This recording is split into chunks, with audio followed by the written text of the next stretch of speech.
48 सालों तक कांग्रेस में रहे बाबा सिद्दीकी ने 2 हफ्ते पहले पार्टी छोड़ी। अब उनके बेटे जिशान सिद्दीकी, जो कि कांग्रेस से सिटिंग एमएलए हैं, वो भी उसी राह पर नजर आ रहे हैं। जिशान सिद्दीकी कांग्रेस से बेहद खफा हैं। वजह क्या है, जिशान से जानते हैं। जिशान, आप कांग्रेस से बेहद खफा नजर आ रहे हैं। आपको कांग्रेस ने टिकट दिया, आप एमएलए भी चुने गए और काम भी कर रहे थे, फिर इतना खफा होने की वजह क्या है? देखिए, कांग्रेस पार्टी से मैं चुनाव लड़ा, मगर मैंने एक ऐसा मतदार संघ चुना जिसमें कांग्रेस पार्टी लगातार हारते आ रही थी। मैंने बहुत काम किया, इसका सहयोग मुझे जितना भी नहीं मिला, हम सरकार में थे 2.5 साल, फिर भी मुझे इसका सहयोग नहीं मिला। हमारे अलायंस शिवसेना की वजह से थी और मुझे हर चीज़ में रोका टोका गया। फिर भी मैंने ये जो 4.5 साल इतना काम किया है वांद्रे पूर्व में, जितना कभी नहीं हुआ है। हमेशा जब शिवसेना का इधर एमएलए होता था, इतना करप्शन है वांद्रे पूर्व में कि लोगों को मूल सुविधाएं कभी प्राप्त नहीं हुई है। इसीलिए मैंने बहुत काम किया, मुझे लोगों का बहुत प्यार मिला, हर वर्ग से प्यार मिला। मगर फिर भी जो सहायता मुझे एक्सपेक्ट थी, जैसे इश्यूज है, बहराम की इश्यूज है, अलग अलग इश्यूज है, हमारे लोगों की डिफेंस लाइन का इशू है, जो मैं अपनी सरकार के पास जाता था, गोलीबार में शिवालिक का इशू है, तो हमारी सरकार ने इस पर कुछ नहीं किया। कांग्रेस पार्टी शिवसेना के साथ थी, तो हमको सिर्फ यही सुनने में आता था कि नहीं, ये आपकी जो सीट है उस पर सीएम साहब की नजर है, हम कुछ नहीं कर सकते। तो अगर आपको इतना ही शिवसेना को प्लीज करना है, तो आप अपनी पार्टी को खत्म करते जा रहे हो। तो ये तो हमारे साथ पहले से हुआ है। अभी इसके बाद भी मैं कांग्रेस पार्टी में, मैंने कहा कि मैं कांग्रेस पार्टी से लॉयल हूँ। मेरे पिताजी भी जब एनसीपी गए, मैंने कहा नहीं, मैं कांग्रेस पार्टी में हूँ। मैं कांग्रेस पार्टी के मीटिंग्स पे भी गया, मुझे बुखार था, डेंगू था, फिर भी मैं गया मीटिंग्स पे। मैंने बोला कुछ स्पेकुलेशन नहीं हो। मेरे को सीनियर लीडर्स ने कहा कि नहीं, आप अच्छा है, आप आए हो, आप पे विश्वास है हमको, आप ये हो वो हो। उसके बाद मैं कल अजमेर शरीफ में था। आपके माध्यम से, मीडिया और सोशल मीडिया के माध्यम से मुझे ये पता चलता है कि मुझे हटाया गया। मुझे अब तक जैसे हम बात कर रहे हैं, मुझे कोई मेल नहीं आया, कोई कॉल नहीं आया, कोई फैक्स नहीं आया, कोई पोस्ट नहीं आया। और ये सारे सीनियर लीडर्स जो मुझे 1 हफ्ते से फोन कर रहे थे, उनका भी कोई संपर्क मेरे से हुआ नहीं है। तो ये दुर्भाग्यपूर्ण है कि अगर आपको कुछ करना है, जैसे आप अगर जर्नलिस्ट हो, आप इंडिया टीवी के लिए काम करते हो, तो आपको अगर व्हाट्सएप ग्रुप्स और अलग मीडिया के माध्यम से पता चले कि आपको निकाला गया, तो आप भी सोचेंगे ना, भाई मेरे से पहले बात तो कर लीजिए। मतलब मुझे खुद ऑफिशियल इंटीमेशन नहीं आया है। इट इज वेरी अनफॉर्चुनेट कि मैं एक नॉमिनेटेड नहीं, मैं एक इलेक्टेड प्रेसिडेंट हूं। 90,000 के तकरीबन 88,500 लोगों ने मेरे लिए वोट डाला है, उसके बाद मैं इस कुर्सी पे बैठा हूं। ये अन्याय मेरे पे नहीं, ये सब पे है। तो ये बहुत गलत है और इसीलिए कांग्रेस पार्टी में लोग सफोकेट फील कर रहे हैं। तो सफोकेट फील कर रहे हैं, उसके पीछे वजह क्या? आप जैसे कि प्रेस कॉन्फ्रेंस में बता रहे थे कि आपका टाइटल सिद्दीकी है, क्या इस वजह से आपको इस पद से हटाया गया है? और आप बता रहे हैं कि मुंबई कांग्रेस के अध्यक्ष पद पे भी कभी कोई मुसलमान नहीं रहा। जी, जग जाहिर है, मेरे जो दिक्कतें हैं, जैसे मैं यूथ कांग्रेस में बना, मुझे 8 महीना अनाउंस नहीं किया, मुझे सबसे ज्यादा वोट मिले। और यही चीज कर्नाटका में मोहम्मद नलपड़ के साथ हुई। तो हमारे में दोनों में यही कॉमन है कि हम दोनों मुस्लिम हैं। बाकी के इलेक्शन होते थे, जो नंबर 1 बिकता था उसको बना देते थे, मगर हमें रोका। तो मुझे भी ये रोका गया। उसके बाद मैं कमेटी के लिए बार बार पूछता था कि मुझे कमेटी बनानी है मुंबई यूथ कांग्रेस की, मुझे लोगों को अपॉइंट करना है। मुझे ये भी कमेटी भी डिक्लेयर करने नहीं दी। महीने महीने मुझे रिप्लाई नहीं आते थे। उसके अलावा अगर आप मैं बात करूं, तो देश में दिग्विजय सिंह जी है जो कांग्रेस के वरिष्ठ नेता है, उनके भाई लक्ष्मण सिंह जी बीजेपी में है। देवेगौड़ा है, बच्चे देवेगौड़ा जी है, उनके पिताजी बीजेपी के सांसद है, उनके बेटे जो है वो कांग्रेस के एमएलए है। एक कर्नाटका में गौड़ा जी एमएलए है, उनके पिताजी जेडीएस के एमएलए है। तो अलग अलग चीजें हैं। तो ये उनके साथ नहीं हो रहा है, गावड़ा के साथ नहीं हो रहा है, वालिया के साथ नहीं हो रहा है, सिंह के साथ नहीं हो रहा है। मगर एक सिद्दीकी के पिताजी अगर कोई दूसरे पार्टी ज्वाइन करे, जो एक सेक्युलर पार्टी है, फिर भी अगर ये हमारे साथ होता है, तो हम सिद्दीकी है तो हम पे कार्रवाई होगी, हमको हटाया जाएगा। तो ये कम्युनलिज्म नहीं है तो क्या है, ये हिपोक्रेसी नहीं है तो ये क्या है? आप गांधी परिवार का भी उदाहरण दे रहे थे। तो गांधी परिवार में भी जो जग जाहिर है, मैंने कहा कि इंदिरा गांधी जी के पास 2 सुपुत्र थे, राजीव गांधी जी और संजय गांधी जी। आज संजय गांधी जी, बीजेपी की जो फैमिली है, मेनका गांधी जी और वरुण गांधी जी, वो बीजेपी में है। मगर राहुल गांधी जी और प्रियंका गांधी जी कांग्रेस को संभाल रहे। तो क्या उनको अधिकार नहीं है कांग्रेस में होने का? उनको अधिकार है, मगर उसी तरह मुझे भी अधिकार है कांग्रेस में रहने का। मगर उनको अगर जरूरत नहीं है और अगर मेरे सिद्दीकी होने की वजह से मुझे निकाल रहे हैं, तो ठीक है, फिर मुझे लगता है जनता भी इसको देख रही है और जनता जरूर जवाब देगी। आपने कमेटी बनाने की बात की और आप ये भी बता रहे थे कि उस दौरान आपको फोन आया दिल्ली से और ये कहा गया कि ज्यादा मुसलमानों को इसमें नहीं रखना है। जी, देखिए, जब मैं चुनाव लड़ रहा था यूथ कांग्रेस का, तब मुझे फोन आया था कि जब जो डिस्ट्रिक्ट प्रेसिडेंट्स है, ज्यादा 6 हमारे पास मुंबई में डिस्ट्रिक्ट। किसका फोन आया था? मुझे राष्ट्रीय अध्यक्ष श्रीनिवास जी का फोन आया था और उन्होंने मुझे कहा कि देखो 6 डिस्ट्रिक्ट में से 2 से ज्यादा मुस्लिम को मत चुन के ले आना, सब मुसलमान चुन के आ जाएंगे तो तुमको अध्यक्ष नहीं बना पाएंगे। तो मैं तो शॉक था, मैं बोला भाई ऐसा कैसे है? अगर 4 डिस्ट्रिक्ट में तो ऐसा है कि एक मुस्लिम दूसरे मुस्लिम के साथ लड़ेगा तो मुस्लिम ही जीतेगा। बोला आप मुझे मतलब ये, और जो भी है, अगर 6 के 6 मुस्लिम बन के आए या 6 के 6 हिंदू मुस्लिम बन के आए या जो भी हो, हिंदू मुस्लिम उत्तर भारतीय मराठी एससी कुछ भी हो, अगर जो चुन के आए वो चुन के आए, उसमें मैं क्या कर सकता हूँ? उसके बाद भी मैंने कितने बार उनको मेल किया कि मुझे कमेटी डिसाइड करनी है, यूथ कांग्रेस के इतना टाइम हो गया, जो लोग नहीं काम कर रहे हैं, जो नहीं काम करते हैं उनका डायरेक्ट श्रीनिवास भाई से कनेक्शन है। मुंबई से, वो मुंबई में क्या है, बहुत सारे पैसे वाले लोग हैं, तो मुंबई से बहुत सारे तोहफे जाते रहते हैं श्रीनिवास भाई को, तो उनको नहीं हटाते हैं क्योंकि उनको तोहफे मिलते हैं। दूसरी तरफ से कृष्णा अलवरू जी है जो हमारे इंचार्ज है, वो तो लोग से ऐसा बात करते हैं कि उनके नौकर है। मेरे अभी 4 महीने पहले ही एक जूम मीटिंग चल रही थी जिसमें उन्होंने सबको ऐसा बात कर रहे थे, मेरे को भी बोला Zeeshan do you seeing this, तो मैं बोला सर देखिए आप मेरे से रिस्पेक्ट से बात कीजिए, हम कोई आपके बॉन्डेड लेबर नहीं है, आपके मजदूर नहीं है, आप रिस्पेक्ट से बात करेंगे, हम आपको रिस्पेक्ट से बात करेंगे। मैं ये जूम मीटिंग में सबके सामने कहा। कोई लोगों को डर है बोलने का, मुझे कोई डर नहीं है, क्योंकि देखिए मैं अपना काम कर रहा हूं, अगर कोई मेरी इज्जत करेगा तो मैं उसकी इज्जत करूंगा। ये चीज हुई है और श्रीनिवास भाई ने भी मुझे कहा था कि मुसलमानों को ज्यादा चुन के मत लाओ, नहीं तो तुम मुसलमान हो, तुम नहीं बनोगे। आप लगातार ये बात कह रहे हैं कि मुंबई कांग्रेस का अध्यक्ष कभी भी मुसलमान नहीं बना। अभी 4 विधायक है मुंबई में, जिसमें से 3 मुसलमान हैं, लेकिन जब अध्यक्ष बनाने की बात हुई तो नॉन मुस्लिम को अध्यक्ष बनाया गया। नहीं, आप नॉन मुस्लिम को बनाओ, किसी को भी बनाओ, हम सहमत है उससे। आप एक मराठी को बनाओ, एससी को बनाओ, उत्तर भारतीय को बनाओ, कि गुजराती को बनाओ, जैन को बनाओ, सिख को बनाओ, पारसी को बनाओ, मगर जब एक बात होती है कि जैसे अगर आपके कोई कंपनी में एक पोजीशन खुलती है तो क्या बात होती है कि कौन उसके काबिल है, या ये होता है कि अरे ये हिंदू है या मुस्लिम है, नहीं होता है ना। तो जैसे अगर मुंबई कांग्रेस में जब सब रेस में थे तो कहते थे कि अरे बाबा सिद्दीकी जी है, नसीम खान है, असलम भाई है, अमीन पटेल है, ये चारों बहुत बड़े नेता है। तो जब उनकी बात होती थी तो सीधा कार्यकर्ता जो भी है, आम कार्यकर्ता और लीडरशिप भी यही बोलती थी, अरे मगर इनको नहीं बना सकते कि ये मुस्लिम है। तो आप उदाहरण देख लो ना, मुंबई कांग्रेस का आप देख लो, कभी भी मुसलमान बना है? तो ये गलत है ना। क्या कांग्रेस के पास मुंबई में मुस्लिम लीडर्स नहीं है? जैसे आपने कहा कि 4 में से 3 तो मुस्लिम एमएलएज है, तो फिर भी आप सिर्फ इस वजह से उनको अध्यक्ष नहीं बना रहे हो क्योंकि वो मुस्लिम है। मैं इससे बिल्कुल सहमत नहीं हूं और मैं इसका सपोर्ट देता हूं कि मुझे कोई प्रॉब्लम नहीं है कि कौन बन रहा है अध्यक्ष और कौन सी कास्ट का है, सब कास्ट वाले बन सकते हैं, मगर सिर्फ किसी का ना बनना उसके रिलीजन की वजह से बहुत गलत है। और सिर्फ मुस्लिम की वजह से नहीं, अगर आप बोलते कि इसको नहीं बना रहे क्योंकि ये मराठी है, ये उत्तर भारतीय, वो भी गलत होता। आप किसी भी रिलीजन को टारगेट करना बहुत ही गलत बात है, और आप जो सेक्युलरिज्म का पर्दा आप लगा रहे हो फिर आप हटा दो ना। फेक सेक्युलरिज्म क्यों कर रहे हो आप लगातार आप सवाल भी पूछ रहे थे कि क्या कांग्रेस में मुसलमान होना पाप है, तो क्या अपने सीनियर लीडर से कभी ये सवाल आपने किया है कि क्या मुसलमान होना कांग्रेस में पाप है? जी 100% की आपको क्यों नहीं लगता? आपको 100% हमने किया। हमने ये भी कहा, जब मेरे को 8 महीना नहीं बना रहे थे तो मैंने जाके पूछा कि क्या मेरी गलती ये है कि मैं मुस्लिम हूँ?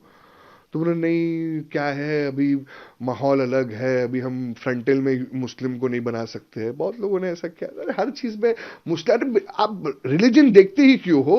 आप ये क्यों देखते हो कि मैं मुस्लिम हूं या मैं हिंदू हूं या मैं क्रिश्चियन हूं या मैं एससी हूं या मैं कुछ भी हूं? आप ये देखिए कि ये काम क्या करता है, ये पार्टी के लिए योगदान कितना कर सकता है, जनता किसके साथ है, जनता किसको प्यार करती है और कौन संगठन चला सकता है। मेरे हिंदू मुस्लिम सिख ईसाई होने से लोगों को क्या फर्क पड़ता है और कांग्रेस पार्टी को क्यों फर्क पड़ता है? कांग्रेस की जो राजनीति हम देखते आए हैं उसमें तो यही दिखता है कि वो खुद को मुसलमानों की रहनुमा पार्टी बताती है, मुसलमानों के बारे में सोचने वाली पार्टी बताती है। वो अपने आप को बताती है, मगर काम क्या किया उन्होंने? अगर आप ये देखें तो सबसे ज्यादा कम्युनलिज्म तो हम कांग्रेस पार्टी में फेस करते हैं। हम जो अन्याय फेस करते हैं वो कांग्रेस पार्टी में फेस करते हैं। वो खुल के बोलते नहीं, और वो एक क्या करते हैं कि वो एक ग्रांटेड के लिए लेते हैं। तो ये गलत बात है और इसको बंद होना चाहिए। ये आरोप तो बीजेपी पर लगता है कि वो कम्युनल पार्टी है। देखिए, तो मैं वो जो कम्युनल पार्टी है, अगर खुल के कोई कम्युनलिज्म करता है तो कोई घर पे कम्युनलिज्म करता है। फेक कम्युनलिज्म और घर पे कम्युनलिज्म करना तो मुझे लगता है और भी डेंजरस है। आप राहुल गांधी के भारत जोड़ो यात्रा में भी गए थे और बताया कि आपका जो एक्सपीरियंस वहां पे रहा अच्छा नहीं रहा, आपको निकाल दिया गया, भगा दिया गया वहां से, क्या वो वाकया था? मुझे हकलाया गया और मुझे ये शब्दों का प्रयोग किया गया कि मैं जब चल के जा रहा था तो उनके इर्द गिर्द जो दो चार लोग रहते हैं, उनके ये शब्दों थे कि ए चल इधर से निकल। तो मैं बोला अरे सर क्या हो गया? उन्होंने बोला चल 10 किलो कम कर और फिर आना इधर।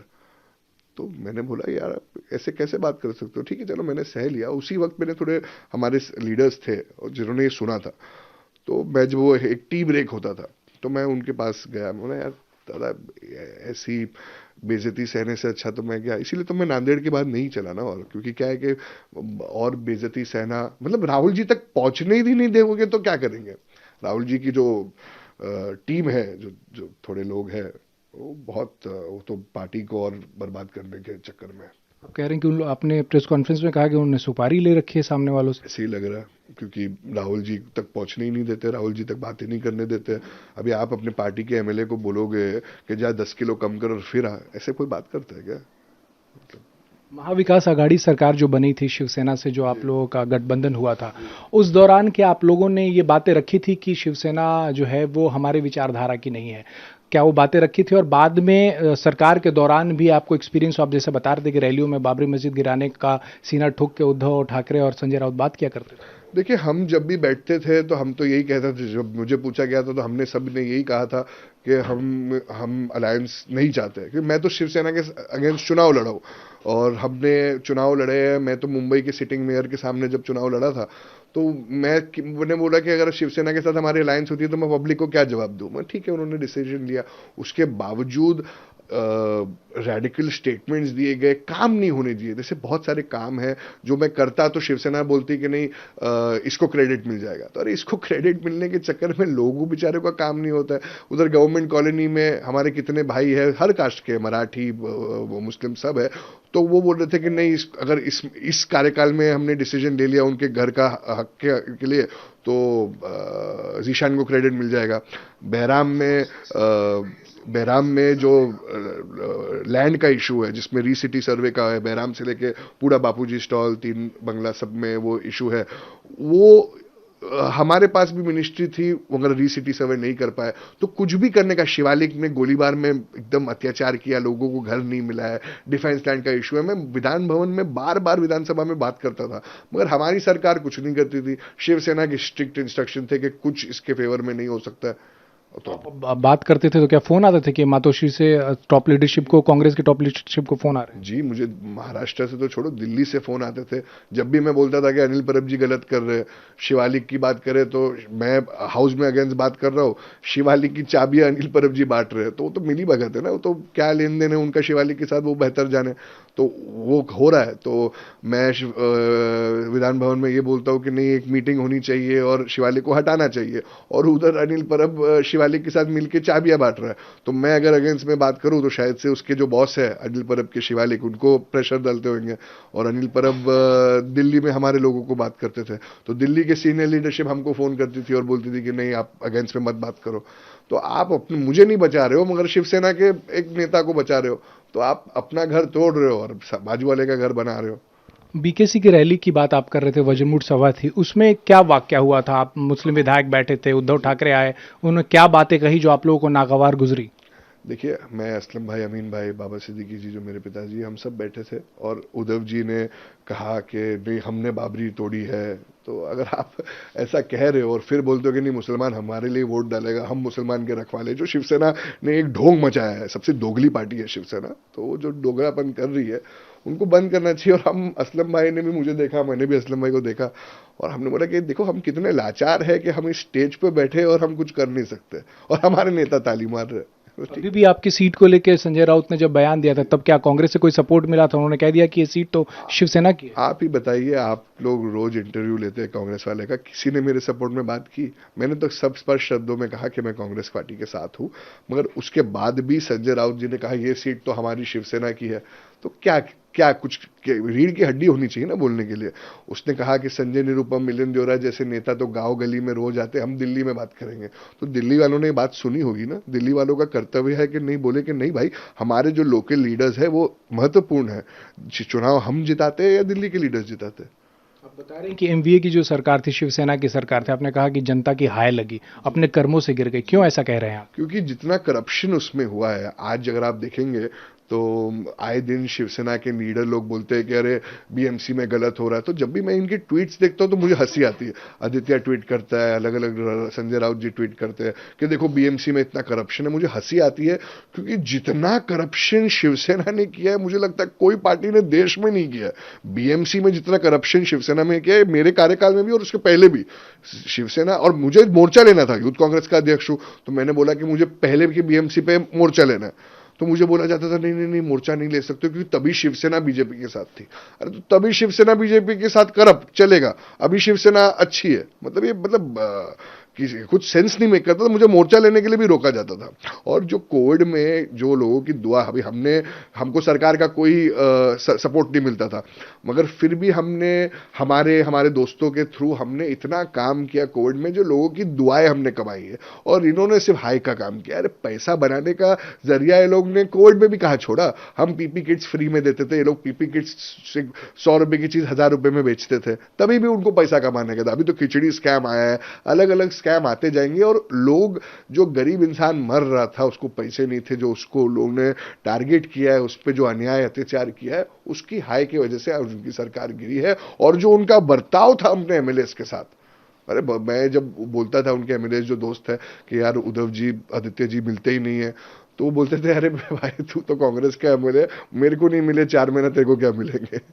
राहुल जी से कभी ये सब बातें हुई, आप उन तक पहुंच पाए, उनको बता पाए कि किस तरीके से कांग्रेस में मुसलमानों की नहीं सुनी जा रही है या अपने पार्टी के लोगों की नहीं सुनी जा रही है सरकार में? देखिए राहुल जी के, देखिए मैंने जैसे कहा कि राहुल जी तक पहुंचने के लिए उनकी थोड़ी एक कोर टीम है। तो कोर टीम तो उनकी लाजवाब है। तो मैं क्या कहूँ, तो राहुल जी तक पहुंचने ही नहीं देते। जब 1-2 मतलब 10 सेकंड का टाइम मिल जाए राहुल जी से बात करने के लिए, तो मैंने कहा था भारत जोड़ो यात्रा के टाइम पे एक टी ब्रेक हुआ था, जिसमें मुझे धक्के मार के पहले तो नहीं आने दिए देते थे। फिर एक हमारे स्टेट के लीडर थे, तो उन्होंने बोला रे नहीं प्लीज उनको आने दो। यंग लीडर थे, कुछ सीनियर लीडर्स तो अपने में ही रहते, यंग लीडर थे मगर थे, तो उन्होंने मुझे थोड़ा अंदर आने दिया। तो एक 8-10 लोग बैठे थे, तो मैंने भी बोला था, नसीम खान जी ने भी तभी बोला था कि शिवसेना के साथ अलायंस करना हमारी सबसे बड़ी भूल है और ये जो हो रहा है गलत है। तो राहुल जी ने सुना था, उन्होंने कोई जवाब नहीं दिया था, मगर ये बात हमने उन तक पहुंची थी। आपको क्या लगता है मुसलमान होने की वजह से कांग्रेस में इतनी सारी दिक्कतें, आपके पिता ने भी सही और आप भी सह रहे? जी ऐसे ही लग रहा है, ऐसे ही लग रहा है कि माइनॉरिटीज को उनको माइनॉरिटीज की जरूरत नहीं, उनको सिर्फ लगता है कि उनको वोट चाहिए। मतलब उनको मीठा भी खाना है, गुड़ से भी उनको परहेज है, तो क्या कर सकते हैं। आखिरी सवाल ये कि आपका अगला कदम क्या होगा? क्या आप कांग्रेस को छोड़ रहे हैं? क्या आप भी अपने पिता की जैसे एनसीपी का रुख कर रहे हैं? जैसे मैंने कहा कि अगर आप ये प्रश्न मुझे पिछले हफ्ते कहते तो मैंने आपको स्पष्ट जवाब दिया था और जवाब देने वाला था कि मैं कांग्रेस पार्टी में ही हूं। मगर अब जब आप मुझे पूछते हैं, तब मैंने इतना सहने के बाद कांग्रेस पार्टी को नहीं छोड़ा, मगर उन्होंने मेरी क्या इज्जत रखी, सोशल मीडिया और मीडिया द्वारा मुझे निकाला दिया। तो अब कांग्रेस पार्टी को मेरी जरूरत नहीं है, हमारी जरूरत नहीं है, तो ठीक है, हमको भी अपने ऑप्शन देखने पड़ेंगे। हम दौरे लगाएंगे हमारे मतदार संघ में, लोगों से बात करेंगे और उनसे राय लेने के बाद हमारा अगला ऑप्शन देखेंगे किधर क्या करना है। बहुत बहुत शुक्रिया। जिशान सिद्दीकी थे जो बता रहे थे कि कांग्रेस को अब इनकी जरूरत नहीं है, कांग्रेस को माइनॉरिटीज की जरूरत नहीं है, अगला कदम कुछ दिनों में तय करेंगे। लेकिन जो एग्जाम्पल, जो उदाहरण दे रहे हैं, उदाहरण देकर बता रहे हैं कि कांग्रेस में मुसलमानों की कदर नहीं है। और ऐसा लगता है बकौल जिशान सिद्दीकी की कांग्रेस में मुसलमान होना एक पाप है। कैमरा विमल सिंह के साथ राजेश कुमार, इंडिया टीवी, मुंबई।